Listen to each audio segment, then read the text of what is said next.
সবাইকে অগ্রিম ঈদ মোবারক। তো দেখতে দেখতে চলে আসলো আমাদের ঈদুল আজহা। তো বাংলাদেশের অনেক হাট বাজারে এই যে গরুর হাট বসেছে।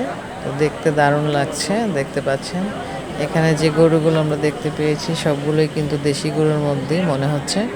তো সবাই সবার পছন্দ মতো এই যে গরু কিনে নিচ্ছেন। তো আমরাও একটু গিয়েছিলাম হাটে দেখবার জন্য যে কেমন, তবে প্রাইস তুলনামূলক অনেক বেশি। তো যাই হোক, আস্তে আস্তে হয়তো সবার আয়ত্তের ভিতরে দাম চলে আসবে, সবাই কিনতে পারবে। তো যাই হোক, আমরাও এখান থেকে গরু কেনার জন্যই এই হাটে গিয়েছি। তো দেখছি আসলে আজকে আর কেনা হয়নি। তো আমরা দেখে দেখে পুরো বাজারটাই ঘুরে ফিরে দেখলাম। এই যে দেখতে পাচ্ছেন গরুগুলো কিন্তু অনেক সুন্দর মাশাআল্লাহ। আর কোরবানির গরু বলে কথা, কোরবানির গরু সুন্দর হলে বেশি ভালো লাগে। যদি তার চেহারাটা ভালো হয়, কালারটা সুন্দর হয়, তাহলে মন মতো হয়ে যায়।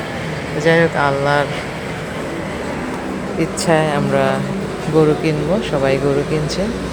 তো যাই হোক, আমার আজকের এই গরুর হাটের যে ভিডিওটা আমি দিলাম আপনাদের কাছে কেমন লাগলো সবাই কিন্তু কমেন্ট করে জানাবেন। আর সবাইকে আবারও বলছি অগ্রিম ঈদের শুভেচ্ছা।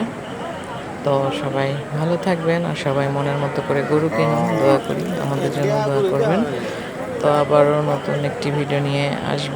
আর আমি গরুর বাজারটা আসলে ঘুরে ঘুরে দেখছি, অনেক ভালো লাগছিল। আর আজকে অনেক মানুষের সমাগম, যেহেতু আর কয়েকদিন পরেই ঈদ, এই জন্য গরুর বাজারগুলো কিন্তু একদম মানুষে